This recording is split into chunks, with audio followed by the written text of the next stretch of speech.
Peace, love, liberty, radio. And the walls come crashing down as the war at home reaches your town. You have no choice, it's safe and clean. We all submit to the war machine. So today is Labor Day, which means I will talk a little bit of labor-related stuff. So you may have seen something recently floating around on the internet saying that 93 million Americans are not working and are not looking for work. That seems like an astonishing number, right? And I have to wonder what all is included in that number. Does that include people that are self-employed but don't necessarily file, whatever government license to be self-employed? What exactly is included in that number? So I turned to PolitiFact, which does, in my opinion, a very good job of breaking down statements by various politicians and rating them as true, false, mostly true, partially true. And they've done this several times over the last couple of years because the number keeps changing. So they've got one from just about a couple of weeks ago, actually barely 1 week ago, where Donald Trump said about 93 million Americans being out of work. They delve into that a little bit, but they go a little further in a post from 2013 where the claim was 90 million Americans not working and not looking for work. And what they show, well, at first they say the actual number, if you look at the U.S. population over the age of 16, at the time it was 243 million. You subtract the number of people that are listed as being in the workforce, which at the time was 156 million, and then do the subtraction. At the time, that was 87 million. Now they are actually acknowledging that it is 93 million, but let's look into that a little deeper.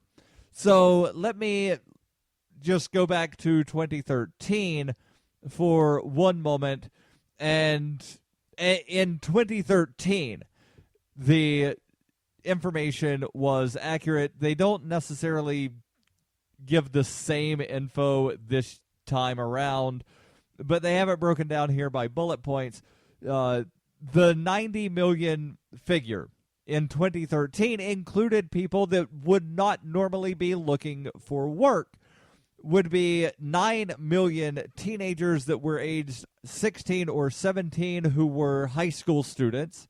Even though, yes, I know a lot of high school students work, but generally that's the exception, not the expected. So 9 million 16 and 17-year-olds who are in high school are included in that figure of people who would not necessarily be expected to be looking for work.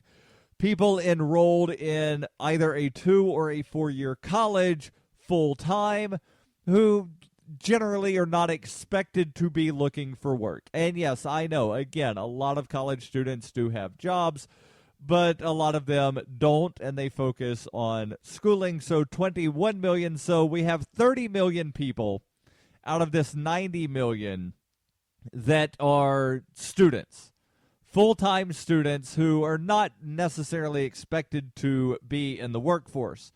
This number in 2013 also included 40 million people who were of retirement age, meaning that when people trot out this number, 40 million, which is nearly half, not quite half, but very close, are people that are retired.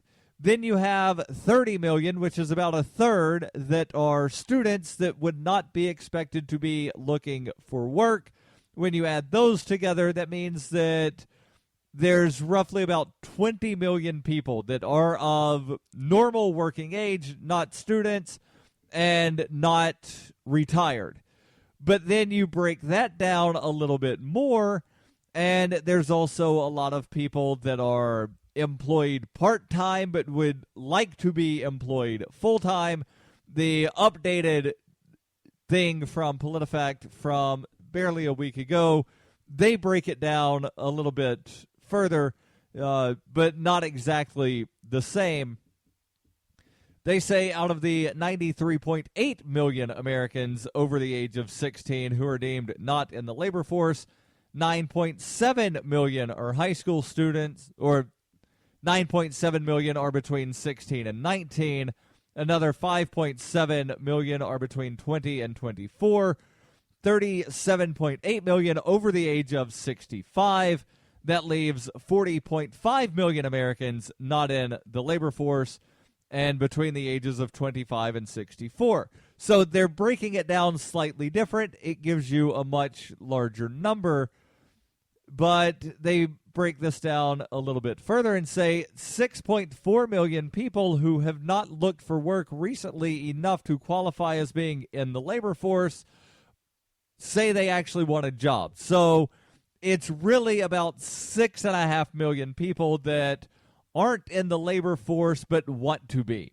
You've got 8.3 million people who are collecting unemployment, and you've got another 6.5 million people who are working part-time but would prefer to work full-time jobs. So yes and no, 93 million Americans are out of the workforce, or rather out of work. But at the same time, when you dig deeper, that's not entirely accurate. Yes, people, 40 million people, nearly 40 million people over the age of 65 are out of the workforce, but most of them, if not all of them, are also retired. So yeah, I hate when people trot out these figures and then everybody just accepts it without digging a little deeper into it. So something that I've talked about before, and I'm glad others are starting to dig into this a little bit, is the death penalty. And you may recall a few weeks ago, the Connecticut Supreme Court actually ruled that the death penalty as practiced was essentially cruel and unusual punishment. And there's an article here from CNN that somehow completely slipped under my radar, came out about 3 weeks ago, and the title is Expert Say There's No Such Thing as Humane Execution. So I want to get into this story here. And they give a lot of sort of backstory and history of executions and death penalty in the United States, and I think it's very important because it seems like every new innovation and new creative way to kill people has been deemed like, the most humane practical method known to modern science for ways to kill people. So hanging was the standard for most of the 19th century, and New York led the change in the 1880s to trade the hangman's noose for the electric chair based on a legislative commission's finding that electrocution was the most humane and practical method known to modern science, and other states followed suit. In 1921, Nevada adopted lethal gas after concluding it was the most humane method known to modern science. And there's more, including firing squad. Why do they hate us? Is libertarianism compatible with Islam? Davi Barker answers these questions and more in Voluntary Islam and Other Essays. He advances the voluntarist cause with analysis of the confluence of values between Islam and libertarianism, as well as contemporary movements from the Tea Party to the Arab Spring. Voluntary Islam by Davi Barker is available from Amazon.com and all major bookstores. It is the year 91,001 BCE. Witness humanity's origins in Hyperchronius, a classic role-playing game for Windows PCs with a story like no other game before. A liberty-oriented experience that is not to be missed. Go to zog.ninja to get your copy of Hyperchronius today. Use the code FPP to get $1 off. Hyperchronius, zog.ninja, code FPP. Are you tired of governments murdering people around the world? Stop using their money. There is an alternative. Bitcoin is a stateless, free market, non-political currency. Bitcoin cannot be inflated or controlled by any government. By using their money, you are helping the state. Stop doing it. You have an incredible alternative available now. Learn it, use it, spread it. Get started with Bitcoin at weusecoins.com. That's weusecoins.com. You're listening to Peace, Love, Liberty Radio, online at fppradio.com.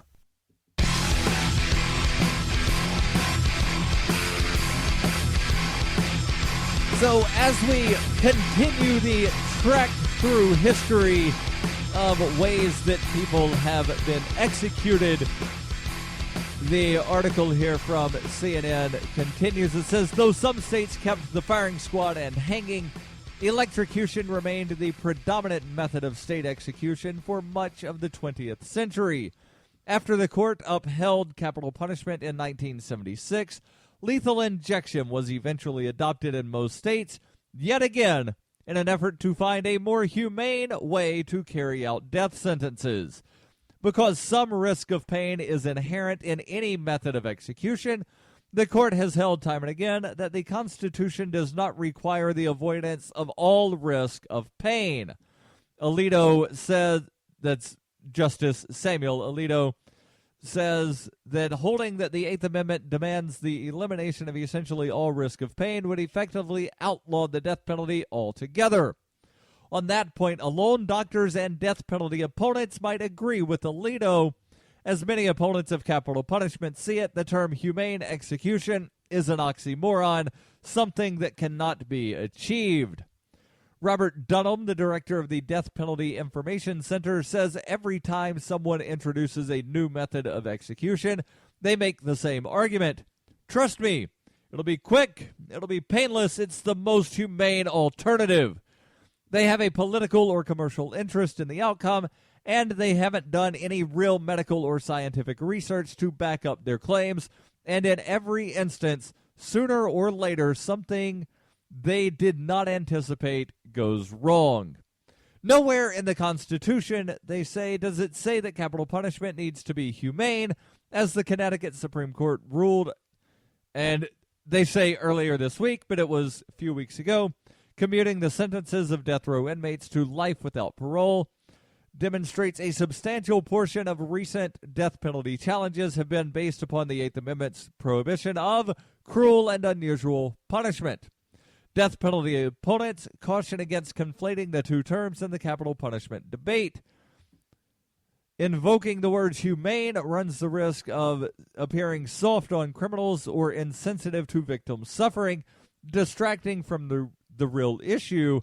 They say, for that reason, many in the medical community want to remove the term from debate altogether, arguing that a death sentence can never be humane.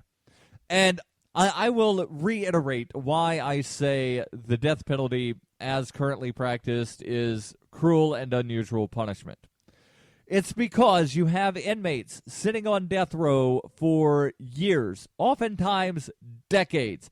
There was a story that I covered on my daily newscast about a week ago, sometime last week maybe, about this death row inmate who had been on death row for 26 years before dying of what was determined to be natural causes. So it was, in essence, cruel and unusual to keep this man on death row for that long, causing him to wake up every day wondering, is today the day I find out when I'm going to die? Because at least if the guy was serving a life sentence without the possibility of parole, he would know, I'm never leaving here. And even though, yes, he knows with the death sentence he's never leaving the place alive, but at least with the life without the possibility of parole, he doesn't have to wonder, do I find out if I die today? Do I find out today when I'm going to die? That is mental torture. That is, in essence, cruel and unusual punishment. Because you're waiting so many years to inflict the punishment. And one of the tenets of American common law that's based on British common law is justice delayed is justice denied. If you're waiting 20, 30, or even longer number of years before inflicting what is supposed to be justice, not only are you denying, or rather, not only are you delaying that justice, you're essentially denying justice altogether. That is cruel and unusual punishment. Not to mention other objections that I have to the death penalty, like the fact that they use taxpayer funds to kill people that are innocent, and killing innocent people is wrong, so therefore you shouldn't be killing people, because I would rather have 10 guilty men go free than one innocent man be executed. You can call me all kinds of weird if you want to, but I do believe that justice should only be delivered to the guilty. You should not kill an innocent man because, well, we think he's guilty. No, that is not good enough. There's been stories of people that were exonerated 90-plus years after they were executed. We know for a fact that innocent people have been killed. So it's immoral, and it's cruel and unusual punishment. Back now to the story from CNN, where they say there's probably a conflict of interest. It may be medically possible, they say, to mitigate pain, but it's impossible to guarantee that any form of execution will be quick and painless, according to doctors who spoke with CNN. Others refuse to comment on the topic, given the profession's stance against capital punishment as anathema to its life-preserving mission. Medical ethicist Dr. Daniel P. Sulmasi, an associate director of the University of Chicago's McLean Center for Clinical Medical Ethics, said from a technical point of view, yes, it's possible to make an execution quick and as painless as possible if that's what you're trained to do. From an ethical perspective, however, he says, it is always immoral and inhumane to participate in an execution, even if it's done painlessly. Our job is to be life-affirming, and participating in an execution is inconsistent with that mission because it ends up making us agents of the state in killing people. Lethal injection in particular is problematic because it relies on medical technology and knowledge, syringes, IV pole lines, finding usable veins, etc., even though it's not a medical procedure, according to Dr. Mark Stern, who served as a medical director for Washington State's Department of Corrections from 2006 to 2008. Each state comes up with its own protocol without a set of standardized guidelines developed by medical professionals. Stern says unless it's an open medical procedure subject to all the checks and balances in medical sciences, you're going to have botched executions. And you may recall there was the botched execution last, I believe, March or April, where Clayton Lockett was being executed in Missouri. They had to place the IV line like 5 times. Then they started administering the drugs. He began convulsing, essentially having a heart attack. He's sitting there convulsing, gasping for breath for like an hour before finally dying of a heart attack. And people that support capital punishment say, well, at least he died, didn't he? Well, yeah, but that's not the point. The point is this was supposed to have been some, like you're falling asleep and you don't wake up sort of procedure, not you sit there and convulse and gasp for breath for over an hour. That's not the way it's supposed to be done. There's more from this story, including why some physicians will actually take part in executions when we come back on Peace, Love, Liberty Radio, online, fppradio.com.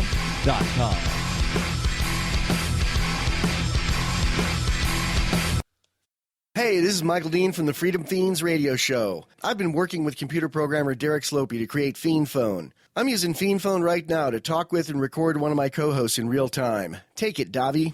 Hey, this is Davi Barker, and I'm 1,000 miles away from Michael, but we sound like we're in the same room. We sure do, Davi. So, Davi, please tell the nice people more about Fiend Phone. FiendPhone is free, open-source software that opens up a global world of possibilities for collaborative, high-quality remote voice media production, and I'm digging it. People can try the Windows beta version of FiendPhone right now at fiendphone.com. But we're also raising money to vastly improve FiendPhone and vastly improve independent talk media worldwide. So go to fiendphone.com to help out. Who will build the audio roads? We will, with your help. That's fiendphone.com. FEENPHONE.com. Foxtrot, Echo, November, phone.com. FiendPhone. I never knew remote audio could be this good. When her plush and comfy life suddenly and unexpectedly fell apart, Brooke and her dog Cloud set out to defy the odds. If this is a man's world, as they say, living on the streets is no place for a young woman. One day she awoke in the redwood forest and realized she had become a hobo, and would ultimately come to know exactly what it means to survive. How to Be a Hobo by Brooke Willett is available from Amazon.com and all major bookstores. You're listening to Peace, Love, Liberty Radio with Darryl W. Perry.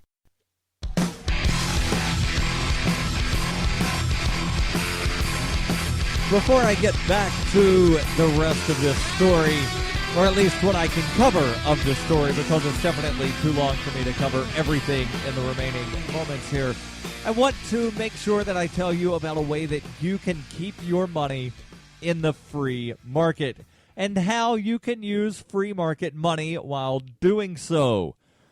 Do you like Bitcoin? Do you promote Bitcoin as an alternative to a fiat-centric world? Well, if you do, there's a way you can keep your money in the free market, keep your market in the free money. You need to know about Spend-A-Bit, and you need to keep Spend-A-Bit in your arsenal. Spend-A-Bit is the search engine for things you can buy with Bitcoin. Spend-A-Bit aggregates millions of products from thousands of Bitcoin-enabled merchants.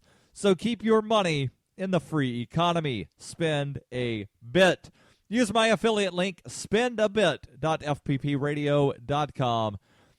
If you're a Bitcoin-accepting merchant, ask about their merchant suites to reach even more customers. Spendabit.fppradio.com. That's spendabit.fppradio.com. So back now to the story from CNN about why some experts say that there's no such thing as a humane execution. Dr. Joel B. Zivat, assistant professor of anesthesiology and surgery at the Emory University School of Medicine in Atlanta, says what's left is an impersonation of medicine that would be considered criminal in any other setting. What he's talking about here is the way doctors essentially have to advise state medical board people on execution, and you're not using the full checks and balances, as another doctor says, you're not using the full checks and balances as you would in medical science, and thus you're going to have a botched execution. The article continues, unlike physician-assisted suicides, which is legal in 4 U.S. states and has the backing of a controlling legal authority, there's no uniform policy of medical oversight and no guarantee that licensed medical professionals will even be involved in carrying out the death sentence, according to Zivat. Most critically, perhaps, is the absence of free will. Each method comes with its own set of risk. Zivat says lethal injection does the best job of creating the illusion of a peaceful execution by rendering the inmate unconscious with a sedative before delivering the drugs that paralyze and stop the heart. Zivat adds, since we cannot ask the person now dead if the method was cruel or painless, the only way to tell is based on the way it appears to observers. If we took away the sedative, I expect that we would see the real face of execution, the consequences of paralysis and suffocation, and I imagine we would observe that experience to be cruel. There's then a section about, is there a doctor in the big house? And it talks about how there's not always actual medical professionals involved in the execution. There's people that may have been trained on how to place an IV, but they're not necessarily people that, do medical work for a living. why some physicians take part. And this is something that's very interesting to me, so I'm going to cover this section of the article. And as always, I will post the link to the full article in the show notes. You can read it at your leisure. A 2006 article in the New England Journal of Medicine addressed why some physicians participate in executions. 4 physicians and a nurse, speaking under the condition of anonymity, said they saw it as an extension of their obligation to patients to ensure that the process went as smoothly as possible. The nurse said, "It was my responsibility to make sure that everything be done in a way that was professional and respectful to the inmate as a human being. If this is to be done correctly, if this is to be done at all, then I am the person to do it. Otherwise, thanks to laws limiting public disclosure of the people and processes involved, it's hard to know for sure how often licensed medical staff participates in executions. It leaves medical professionals deciding between staying true to their ethical obligations and keeping their job, as Stern knows firsthand. He was responsible for all healthcare healthcare services in the state's correctional facility in 2008 when he learned that drugs for a scheduled execution were acquired through the penitentiary without his permission. He asked the department to return the chemicals to the pharmacy to avoid implicating him or his staff in the execution. When the department refused, he resigned. He says, "My purpose was not to stop the execution, but to remove myself and my staff from involvement. The only way to honor my ethical obligation was to resign." The article now goes into some details about the execution of Clayton Lockett. I had mentioned that previously, so I will skip that section. And they've got a section in here that says, quote, "There are no professional executioners." Even if you take out the emotional or philosophical question about capital punishment, the potential for operator error remains. That from Fordham University School of Law professor Deborah W. Dino. Just because physicians, nurses, and licensed medical staff sometimes participate directly in lethal injection by finding intravenous access or administering the drugs, there's still a chance something can go wrong, especially outside of a clinical setting. If they're not involved at all, the potential for error increases, says Dino, one of the nation's foremost death penalty experts. The same goes for electrocutions, hanging, firing squad, even the guillotine.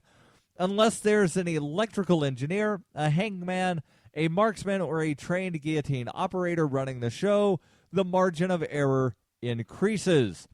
Dino says this has always been the problem throughout history, the people performing the executions. Why? We don't train people to be executioners, she says. The closest thing America has to trained executioners are sharpshooters or marksmen, theoretically making a firing squad the best option for successful outcomes. But who wants to witness a firing squad? She says people are horrified by firing squads because they look so bad or they get associated with authoritarian regimes. Utah is the only state that has it, and they've been mocked endlessly each time. Guillotines are subject to the same perception problem.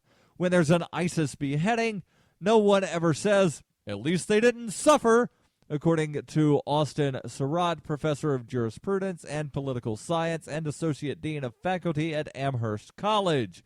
Surratt analyzed 8,776 executions performed in the United States between 1900 and 2010 for his book, Gruesome Spectacles, Botched Executions and America's Death Penalty. He came up with a botch rate of 3.15%, equal to 276 executions. The method with the highest rate of error based on his research was lethal injection. Ironically, the one that is supposedly the most humane method for killing people. The lowest rate of botched executions, the electric chair. Don't forget, on Wednesdays, the Ask Me Anything. Send those questions, AMA@FPPradio.com.